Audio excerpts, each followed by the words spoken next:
Okay, so I have a crazy question for you. Which one do you think is smarter, this chicken or the water in this glass?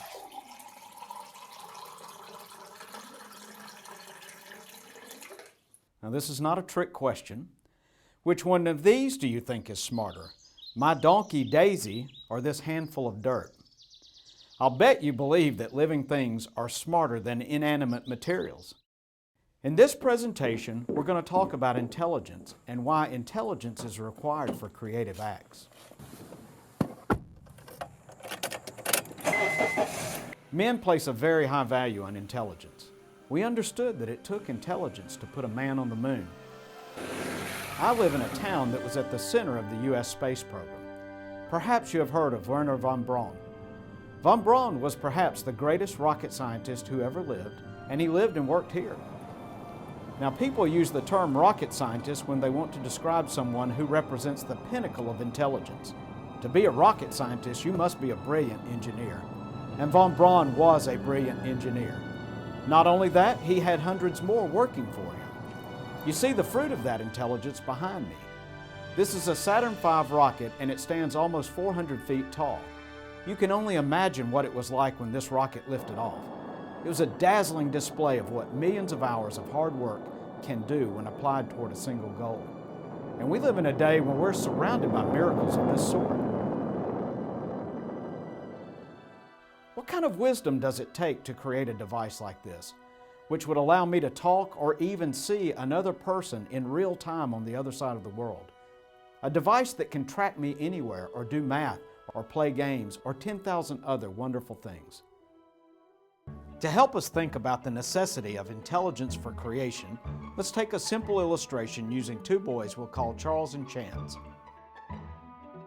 We're going to leave Charles as he is, but we're going to hook Chance up to our special intelligence reduction machine. If we place the cap on Chance, we can turn this dial and see his intelligence decline. Let's see, we have a lot of settings here for different intelligence levels on the way to the lowest setting. We have blonde.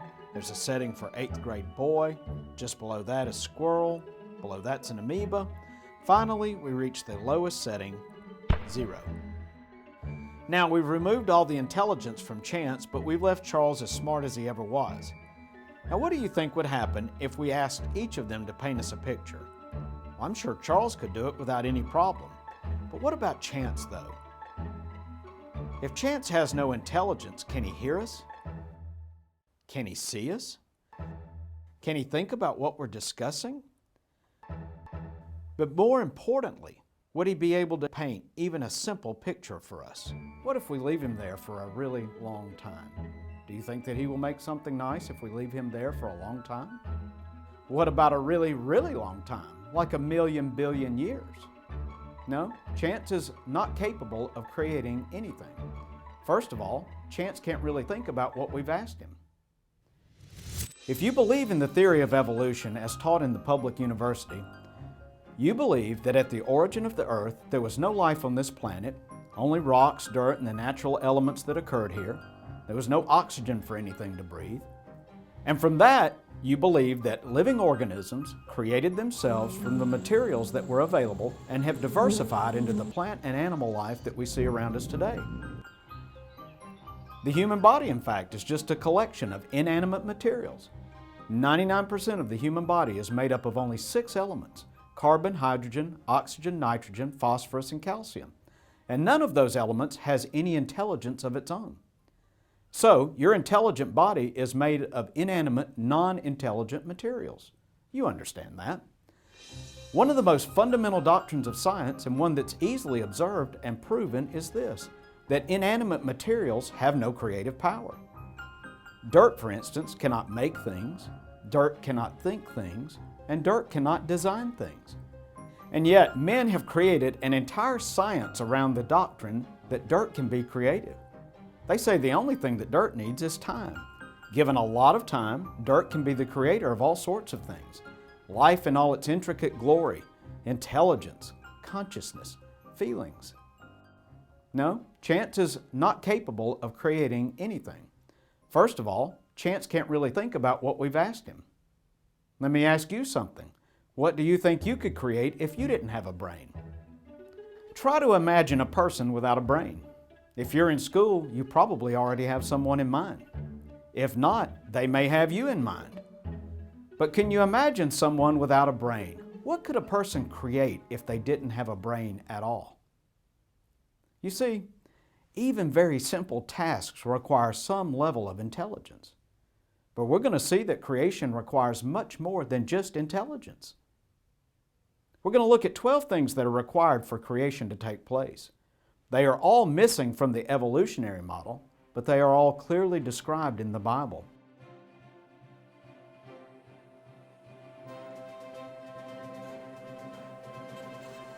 Not only is Chance missing the intelligence necessary to paint a picture, he's also missing something else very important. Can you imagine what that is? Well, Chance is missing motivation. Motivation is the desire to do something or to make something. You see, intelligence alone is not all that is needed for creativity. Charles had plenty of intelligence, but to paint a picture, he also needed the motivation to do it. When we asked him to paint a house, he did. First, he wanted to paint the house because he's an obedient boy and he wanted to please us. But he also wanted to show his artistic abilities. He had two motivations to paint the house. Motivation is what prompts us to take action in a specific direction. Motive is a very, very old word that means to move. And when men are being logical, they place a high priority on motive when studying things. For instance, if there's a murder, and this is an obvious example, one of the ways they help find the killer is they consider who would have had the motive to kill the dead person. We see motive in every area of life. We buy food because we're motivated by hunger. We get jobs because we are motivated to buy food. We build houses because we're motivated to get in out of the rain. We get married because we're motivated by love. Even plants and animals exhibit motivation. The plant reaches towards the sun to gather light for photosynthesis. Animals kill to satisfy their hunger. Motivation is taking steps in a specific direction toward reaching a specific result or end. Charles was motivated to make a picture, but Chance was not because he cannot understand or act on our instructions. And the materials that this universe is made of have no motivation either. Dirt cannot take steps in a specific direction because dirt has no desire to make anything. We observe this every day. The dirt pile remains a dirt pile unless some force is applied to it. It will never get up and do anything on its own. And guess what? There are no books or papers written on motivation and evolution because we have no way to approach this subject. No one can figure out how dirt or chemicals or electricity or water ever got motivated to get into the creation business. We do not know how dirt thinks, and therefore we cannot guess what dirt's motives might have been in making trees and animals and very smart people. What can a scientist say about this subject? Well, they can't say anything, and so there's a great silence. Evolution just assumes that the materials on this earth keep falling together in smarter and smarter ways for no reason at all. Charles and Chance are also very different in three other important aspects that are so closely related, we're going to consider them together. And they are cognition, memory, and learning. Cognition is the mental action or process of acquiring knowledge and understanding through thought, experience, and the senses. Memory is the ability to retain the things we experience and synthesize our experiences into learning. Learning allows us to grow mentally and to advance and to create. Scientists have no way to explain how non-living materials developed any of these things because they have to exist before life starts. They cannot be added after life has come into being. Well, let's think about each one. Cognition, our ability to perceive, allows us to recognize value in something. If elements began to organize themselves into living things, they would have had to have been non-living for quite some time before life ever entered into them. But how would these non-living elements have understood that organizing was valuable enough to continue to mindlessly organize? No, cognition is required to keep advancing in a more and more organized and cohesive way. Well, what about memory? Why is this important? Did you ever stop to think how important memory is to learning and therefore to advancement or creation? What if you couldn't remember where you lived, or couldn't remember how to spell, or couldn't remember who your parents were, or couldn't remember how to do basic math? What if you couldn't remember any words? Humans have an amazing capacity for memory, and memory makes learning possible, which makes advancement possible. We learn from mistakes, and we create things by synthesizing what we've learned into new expressions of thought. As a human being, Charles has a fantastic memory. Chance, on the other hand, has no memory at all. The natural elements in this world can't remember, learn, or advance. Chance occurrence does not know what it has done and cannot take thought to record its mistakes or successes. And what is success to chance anyway? Without memory, nothing can make progress. We've even designed artificial memory, which makes computers possible. Without it, one of man's greatest accomplishments would be worthless. Let's think about learning in terms of an inventor. Thomas Edison wanted to create light from electricity. He designed a bulb, but he had a difficult time finding just the right filament that would burn brightly but not burn out. It's said that he tried more than 1,600 different types of filament before he found just the right one. Now think about that in terms of the chemical and mechanical processes that go on inside the human body. Scientists say that the number of chemical reactions going on in the human body is too high to accurately calculate. It's in the trillions of reactions every single day. But each one requires the correct chemical, fluid, or serum to carry out the functions that are needed at that moment so that life can continue. Like Edison, did blind chance have to try hundreds of wrong chemicals for each of these reactions before chance discovered the right one? How did fortuitous chance happen to coordinate having the perfect chemical or compound on hand for all of the trillions of chemical reactions that are occurring in your body every single day? Chance can't experiment like Edison did. The inanimate materials that make up your body cannot learn from errors. The right chemical has to be in place from the outset or you die. But according to evolutionary scientists, inanimate materials are constantly learning, adjusting, and making improvements to design. But why would they? Why would the materials that make up our body even care? Remember, they have no cognition. And where are the results of all their failures? If Edison tried 1,600 things before he found the right material for one invention, how many evolutionary failures would it take to find the right chemical process to make blood clot, for instance? Finally, learning is a natural outgrowth of cognition and memory. Learning takes place as we try new things and our mind expands with new ideas and thoughts. Imagine a baby trying to create something intricate or complicated. At 6 months old, all a baby can make is dirty diapers. Yay! But very quickly, that baby becomes a toddler who is able to comprehend speech. Then a preschooler who can learn to write. A middle school student who is rapidly gaining knowledge. By the time a young person reaches high school, they will have mastered many difficult skills. Only possible because of the mind's ability to assimilate ideas and remember them. But all of these concepts, cognition, memory, and learning, belong to living things. They do not belong to non-living things, and without them, nothing creative can take place. Well, let's think about another important scientific fact that is missing from inanimate materials, and that is the ability to design. Design comes into play when we make anything that has a specific purpose. As we look around us, we see design in every single thing that man makes. Plates and glasses to hold our food, pencils and pens to write down our ideas, houses and buildings where we live and work. And those are very simple designs. What about something complicated like a smartphone or a jet airplane? In fact, do you see design in yourself? What about your hand with its amazing ability to pick up a baby gently or break a board with force? To use a shovel or to climb a tree? What about your eyes? Do they have design? What about your heart, your brain, your lungs?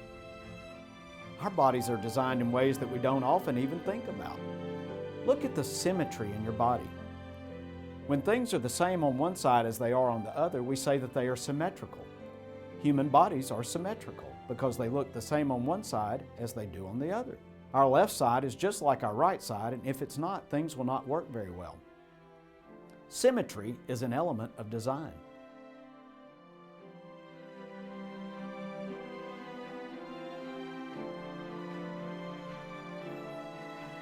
You certainly would not expect chance to be able to design anything orderly, but when Charles makes things, they are designed and orderly. They are symmetrical. The left side of the roof looks like the right side. Symmetry is a way that we know that our bodies have design. If they were left to chance to design, we would have no design at all. Scientists marvel at the design of our world and our bodies and the universe, but they cannot explain it. Because a fact of science is that inanimate substances cannot design things. The ability to plan is another advantage that intelligence has over inanimate materials like dirt. We humans must plan ahead to do anything complicated. To make a dress, a seamstress must have a pattern. A home builder must have a set of building plans. A highway engineer does extensive planning and preparation before making an interchange on the interstate. And the more complicated a process is, the more planning that must take place beforehand so as not to create a disaster. Planning is what must have occurred at some point when the apple tree was conceived. A seed was required to grow the tree, a seed of a specific type, an apple seed. Inside that seed was all the information that was needed to grow a tree. That tree then had to yield a specific type of flower, which, when it was fertilized, became a fruit, which grew to maturity as an apple. The apple had to have the right kind of skin to protect the tender inside from the elements. Inside that fruit was the seed, which could produce another tree exactly like the first one. Where did the seed come from for the first apple tree? Without a mature apple that could only grow on the right kind of tree. If chance occurrence were somehow able to design a tree, how was it also able to make sure that inside the tree was the ability to produce a fruit, and inside the fruit was a little seed that contained all the information needed to make another tree with another fruit and another seed? Planning had to take place before the tree came into being. Or was this just one stupendous miracle that dirt was able to conceive with no mind, no eyes, no motivation, no design, and no planning? You see, Darwin's thoughts about evolution overlooked the fact that design and planning must take place on the front end. Natural selection cannot determine the direction of supposed evolution. The direction of evolution must take place on the front end. That's where the decisions are made. This is easily understood if you compare evolution to the consumer marketplace of today. Very often, buyers do not know what products they want until the products are shown to them. A good example of this would be a modern automobile. The harvest of America's finest automobiles keeps rolling off the assembly lines year after year, every year finer and finer. Buyers did not conceive the automobile, an inventor did.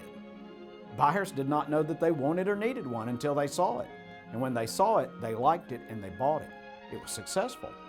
However, the thousands and thousands of man-hours that were invested in creating this product were conducted on the front end, before the consumer had ever heard of an automobile.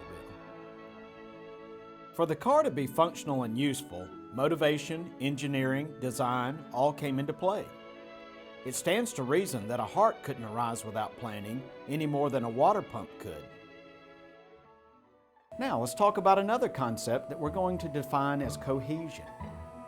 Cohesion, or joining things together in a meaningful way, is associated with life and the creations that living things make. One thing that evolution never completely explains is why things would fall together in an orderly system. Anyone can see that nothing complicated ever just falls together. Even if you have all the parts, nothing ever assembles itself into a working tool just because the parts are there.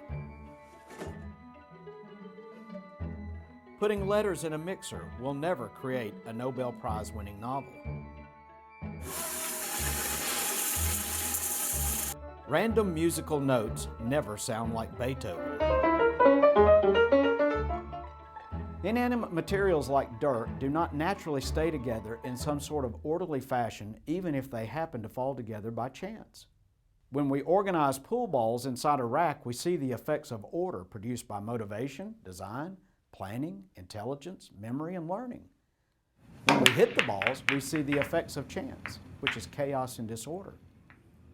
The entire superstructure of evolution is based on the concept that inanimate materials like pool balls and chemicals and dirt can organize themselves into orderly systems. The problem is, we are all still waiting to see that happen, even once. In fact, men go to great lengths to keep inanimate things from falling apart. We have designed nails and screws to hold wood and metal together. We have designed hinges to keep doors from falling to the floor. Why do plumbers spend so much time making sure the pipes don't leak? Because water does not know that it is needed at the sink, and if there's a leak in the pipe, the water will run away. It must be contained in a system that requires a design. We see that inanimate objects never just fall together, and if they do, they will always fall apart again given the chance.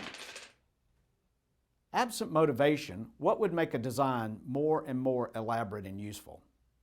Darwin tried to answer this question by proposing a theory of evolution that had weaker organisms being eliminated by stronger ones and therefore moving the design of organisms forward by giving chance a better chance.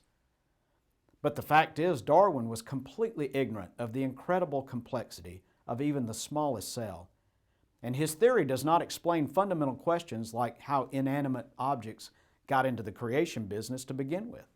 Further, there are incredible gaps in his theory. For instance, how does an organism split into male and female with the ability to evolve simultaneously and reproduce males and females that are also able to reproduce? That alone is a completely insurmountable gap for evolutionists to jump. The highly complex systems that are required to carry out the functions of life are marvels of engineering. By the way, we refer to the process of designing intricate things as engineering. But what exactly is engineering? Design and planning are aspects of engineering, but that's not a complete definition. Engineering is using the best materials available to design things efficiently so that they will perform a specific function. The more complicated a thing is, the more engineering is necessary. Engineers spend much time designing each system of a complicated structure so that it will fit together and work together harmoniously. But what are the limits of human engineering? Imagine a scenario with me. Imagine that you gathered the top 10,000 scientists, doctors, and engineers, the most brilliant minds alive today, and gave them the challenge to create a human being from scratch. Now, I don't mean cloning, I mean from scratch. Getting all the parts together from the available materials of the universe and making a human being with all the functions that we see in human beings today. If they could create a human carcass, how would they even attempt to put life into it? How would they program the functions of life? How would they even begin?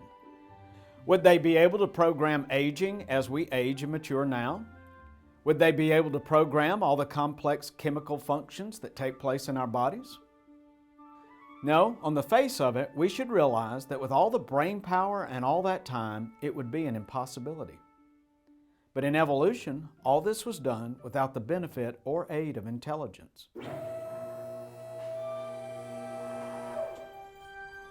Let's think about life for a minute. What is life?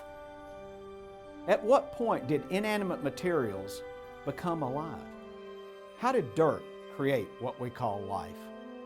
Even if the materials of the earth had somehow organized themselves into some orderly fashion, and even if they had somehow found a way to keep doing that, at what point did this organized mass of non-living materials become alive? When did they start carrying out the functions of life? And how did they start reproducing themselves? First, let's think about what life is. It may come as a surprise to you, but scientists cannot tell you exactly what life is. Is it when something starts breathing? Is it when an organism can start processing energy and creating waste? Is it consciousness? Well, we know that all life is cellular, that is, living things are composed of cells that carry out the functions of living things, but what is your life? We certainly know what something looks like when it is alive, and we know what things look like when they are dead. When a cat dies, scientists, with all their power, cannot put life back into it, even though all the parts were there and working maybe 5 minutes earlier. They cannot take a bottle of life and pour it down the cat's throat and make it come back alive.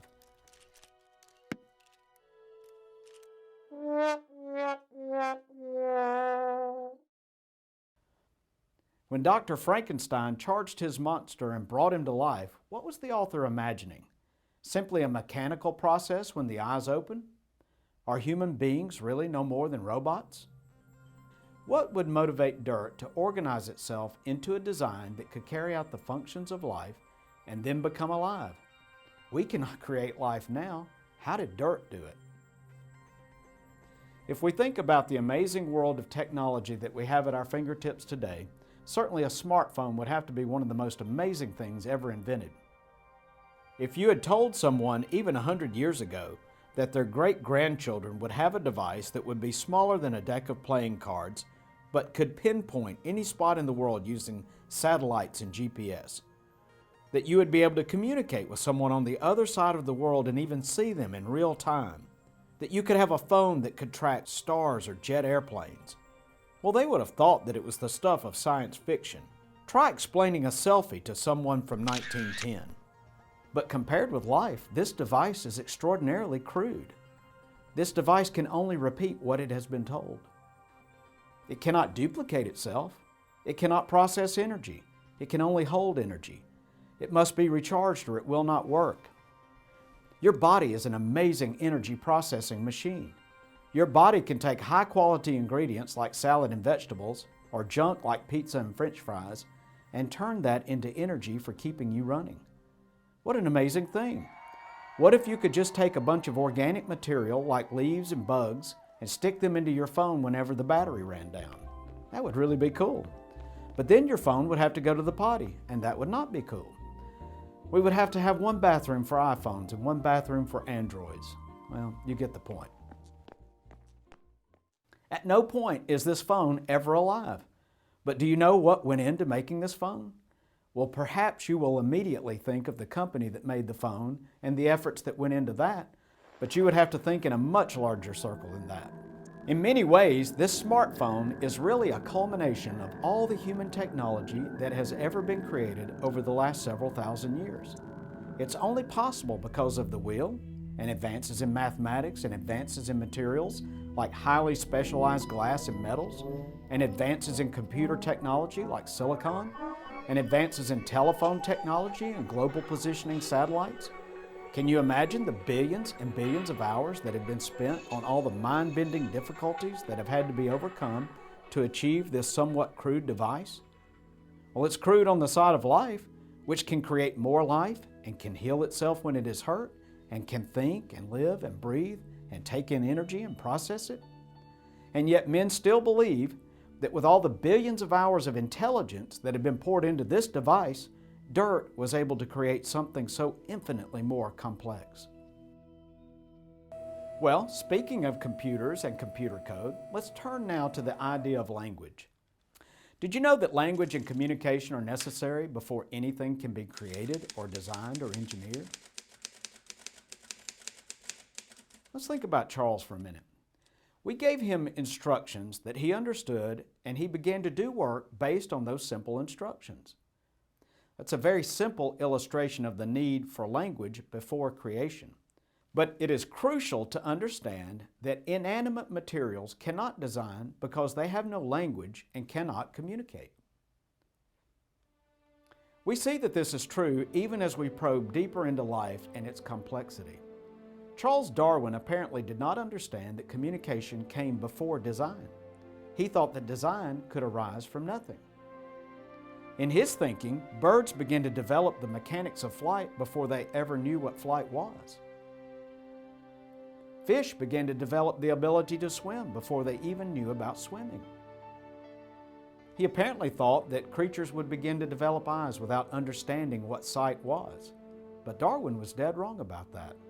Darwin did not know that there was a set of written instructions that each organism was following in fulfilling its purpose and design. That code is called DNA. You see, your DNA gives a written, detailed plan for your eyes and your nose and ears and brain before any of these things exist. DNA tells every organism what shape to take and how long to live and what color your eyes will be and what kind of feet to have. And the code is written before the creature is even alive. Writing and communication come before design and development. Organisms do not design themselves and then go back and write the code that is inside them. No, the code is written first. But who wrote the code? Who wrote the instructions that tell the creature what to look and act like? Because of great gains in knowledge, doctors and scientists have gotten very good at telling us what is going on in the world around us and in our bodies, but they cannot tell you even one little thing about how all this complexity came to be. The smartest evolutionists around are left scratching their heads at how all this information came to be organized by dirt. Well, our final point in this study has to do with ability. Not only is intelligence and motivation and design and planning and engineering necessary to create something complicated, it requires ability to meet the challenge of whatever you're trying to create. My chicken can lay eggs and feather her nest, but could never understand planning or design. My donkey has enough cognition to know to be stubborn, but could never get a degree in engineering. A human, on the other hand, can do great feats of engineering and creativity, but even with all the ability we might assign to humans, we don't believe that they could create another human from scratch. Evolution, however, ascribes all the creativity we see in life to nothing. In the evolutionary model, the most wonderful thing in the universe, man, came into being with no planning or design or help. Dirt, water, chemicals, electricity, none of these things have the ability to design anything, and therefore evolution falls to the ground. We've looked at numerous aspects of life that are missing from the evolutionary model. I hope that you've begun to see that evolution assumes so many impossibilities that as a theory it is an implausible and hopeless mess. In fact, the very language of evolution is biased in favor of a creator. Evolutionists are constantly using the language of creationists because that's the only language that is available for what they are attempting to describe. They say that evolution designed this thing, or learned from that process, or made modifications to this thing or that. No, it's scientifically impossible for inanimate materials to learn or design or modify. When you read evolutionary literature, note how many times they use words that indicate cognition on the part of blind chance. You'll be astonished. From the simple scientific facts that we have seen today, we must realize that it would take vastly more intelligence, creativity, memory, design, and engineering than we will ever possess to create life. It would take someone of surpassing intelligence, more intelligence and brilliance than we could even imagine to create a human being. The gap between dirt and life is infinite, and it would take an infinite being to bridge an infinite gap. Would you like a plausible answer to the difficult questions we have raised today? The Bible addresses each and every issue that we have discussed in this video. The Bible doesn't present itself as one book among many. It claims to be the truth. And the Bible's not like any other book. It's not like the writings of other religions with vague and mythological cosmologies about the world's beginnings. The Bible tells us clearly about the origin of the world and of man, his purpose, and his fall into sin. The Bible tells us where we came from. And it says something amazing. It says that God spoke everything into existence. Well, we've seen scientifically that intelligence and language must precede the creation of anything, and that's what we see in the Bible as well. An intelligent being created the earth and did so by speaking it into existence. Language does in fact precede creation. Genesis 1:1 says, "In the beginning God created the heaven and the earth, and God said, 'Let there be light,' and there was light." We see communication before creation. God not only imparted language to this earth from the very beginning, but we see the origin of life in the very first pages of Scripture. Furthermore, we see how an apple tree contains the planning within itself to create an apple, a seed, and another tree.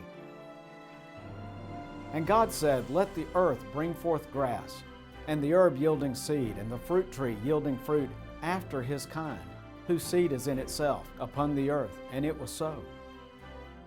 God is the great engineer and planner and designer of all that we see. One of the most dramatic things that we see from Scripture, and that we can verify by our own scientific inquiry, is that God put man in charge of all creation.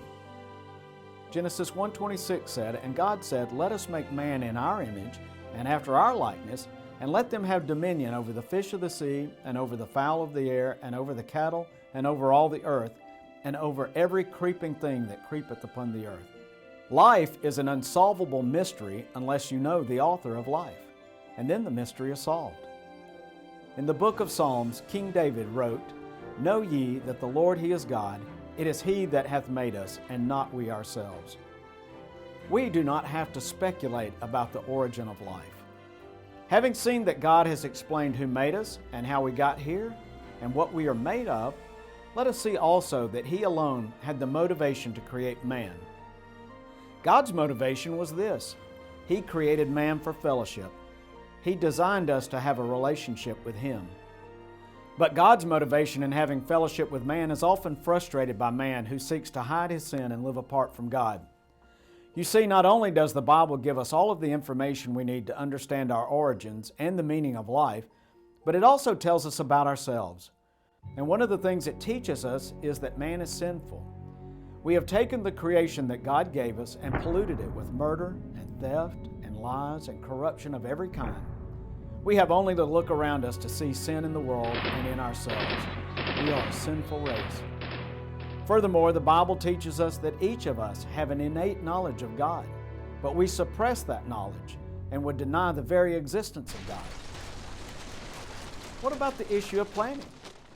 Evolutionists look around the universe and marvel that everything on this earth is so perfectly ordered to sustain life. They call it the Goldilocks principle. This earth is not too hot or too cold, it's just right. Well, that's either a very happy circumstance, a lucky miracle, or a definite plan. Of course, it was God's plan from the beginning. Man can look throughout the universe for another earth with other people, but it will be a vain and fruitless search. Earth is a special creation. God created a perfect and beautiful world. The Bible makes this dramatic statement about God's creation. And God saw everything that He had made, and behold, it was very good. We do not currently live in a world that is very good, but God's original creation was very good. It did not contain bloodshed or adultery or theft or war. It was very good. Not only did God plan on this earth being a wonderful location for man, He knew that man would fall from the high place that God had placed him and would become sinful. And God, in His love for man, planned to redeem man from the curse of sin and from the death that follows. He sent His perfect Son, Jesus Christ, into the world to pay for our sins on the cross. When He died on the cross, He was paying the penalty for your sins and for mine. And it was not an accident that He was forced to endure that cruel death. It was God's plan all along. The Bible tells us in Revelation 13:8 that it was God's plan to provide a sacrificial lamb from the foundation of the world. When I first became a Christian, I approached the issue of evolution with a little bit of trepidation. I was afraid that I would find out that the Bible was unable to withstand the assaults of evolutionists. Instead, what I found was that it was evolution which had no foundation, and that the Bible contained the truth about our origins. So what about it, friend? Do you believe that you're just a cosmic accident, a meaningless mass of tissue? Or do you believe, as the Bible says, that you have a purpose? God is speaking to you today through His Word and through His creation. He is testifying to every man that He is their Creator and God. He desires that we come to Him and accept Him. So, what will your choice be? Will you believe the testimony of God or the testimony of evolution, which tells you that you were created by no one with no purpose and no hope? You have a choice today to reject the prevailing wisdom of this hour, to accept what science really teaches, and that is that there must be a Creator. The Bible alone gives adequate evidence of who that Creator is. His name is Jesus Christ, and you can receive Him as your Savior today.